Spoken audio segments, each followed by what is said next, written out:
Isn't that ironic? Like, I mean, that place is being bled like a fat goat. Telling you, all they're doing is like just going like, we will just take money. See those guys in that tent? They're making what, $300,000 a year? How many have done that for them? But there you go.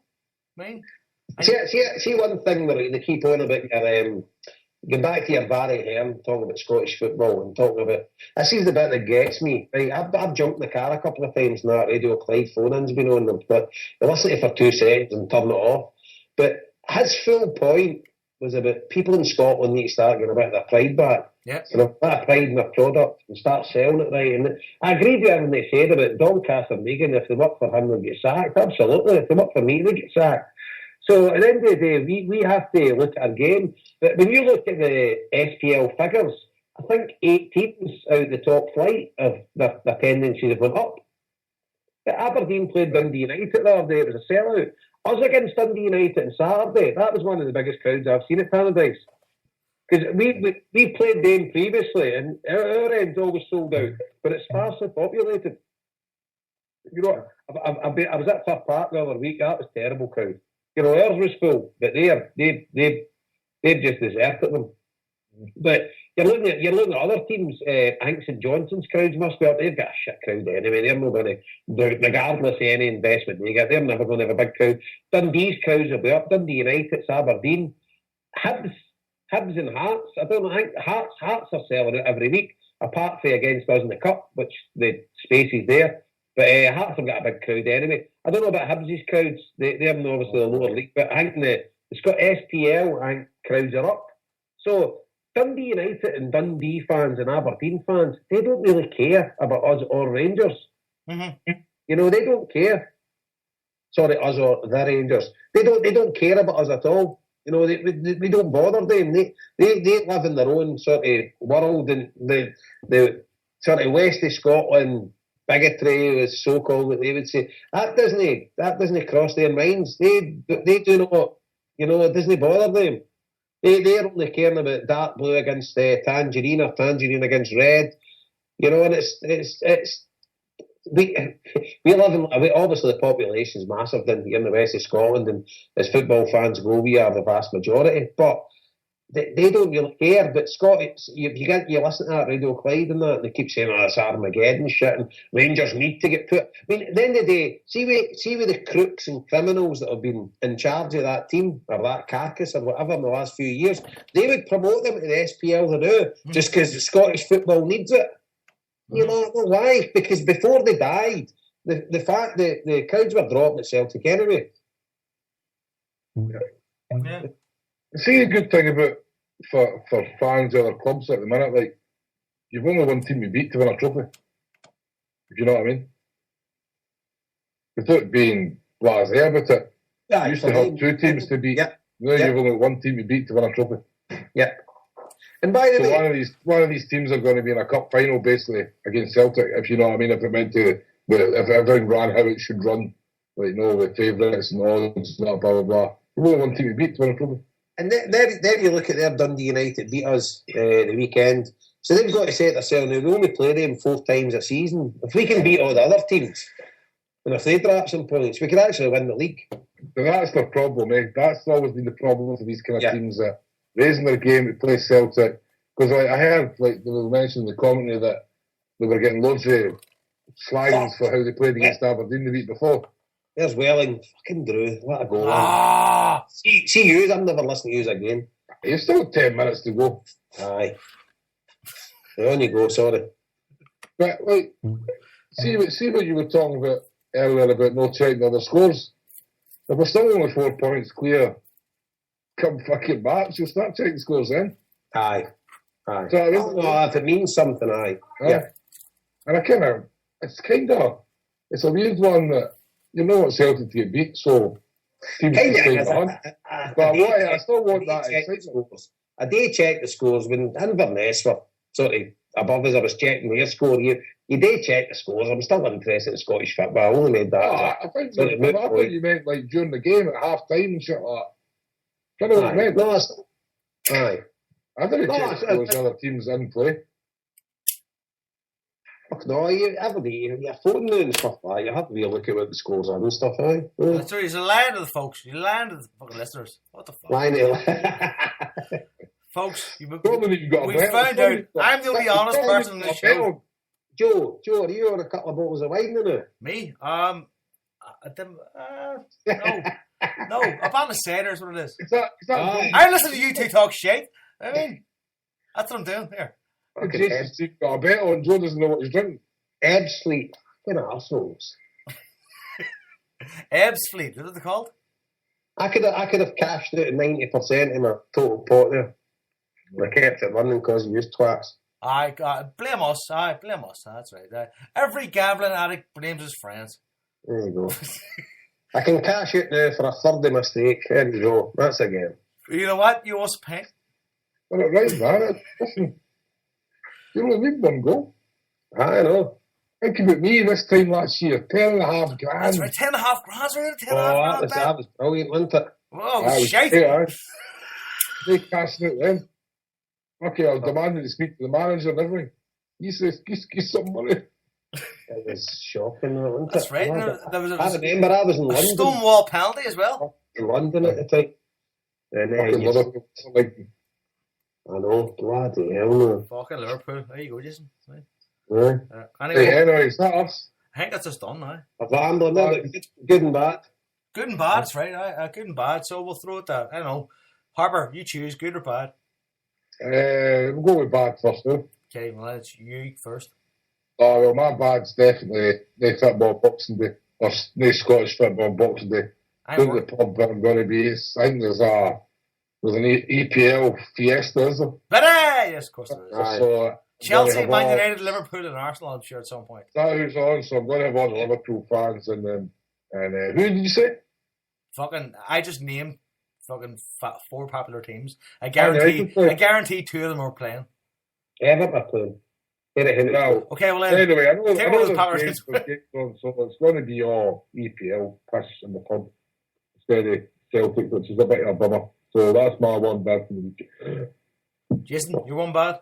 Obviously, football side, everything that happened in Glasgow yesterday, but in a football context, bad for the week. Effie Ambrose, it was brutal, and I don't mind the guy. I think at second half he's much maligned, but he's shown up at the weekend, and I think Virgil van Dijk as well has got to take a bit of the flack. And while we're on the subject, John Guidetti, the darling of the fans, he's had a wee rough start. So one thing I wanted to touch is I hope Lee Griffiths gets a start against Ross County. I don't think he will, but I hope he does. He deserves it. He more than deserves it. I don't think he will either. I will echo your bad, but more or less, I definitely Guidetti off the boil, because he's the guy that we went, here's a hero, but I think he still is, mate. Totally is. Yeah, he definitely is. But he's just a rough patch. But then again, Danny made good points, and this guy hasn't played football in 2 years, right? And he's young, right? And it's obviously yourself when you're young, you're impressionable. Things can happen, but Guidetti's a trier as well. He's definitely a trier, and bad as well. I think Virgil van Dijk is probably going to leave us. I think because he thinks he's the best defender in the world at the minute. And I would have liked my pen and scouts are watching that Dundee United game. I know, but I'm saying, I think he gets the feeling that he doesn't need to do as much defending as anybody else because he's so good.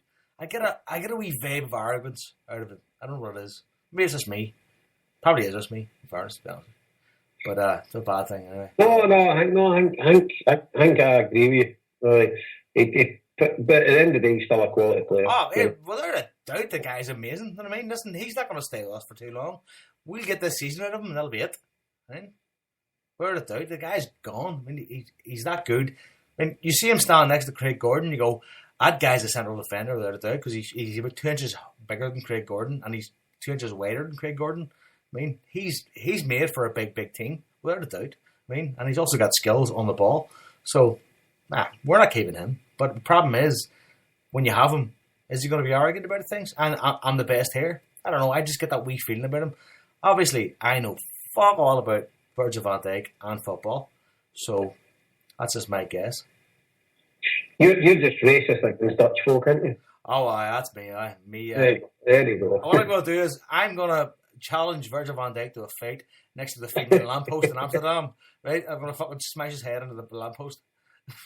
So that's how much I hate Dutch people. Anyway, are we on to good now? It's usually less than someone else. You're good, Harper. My good was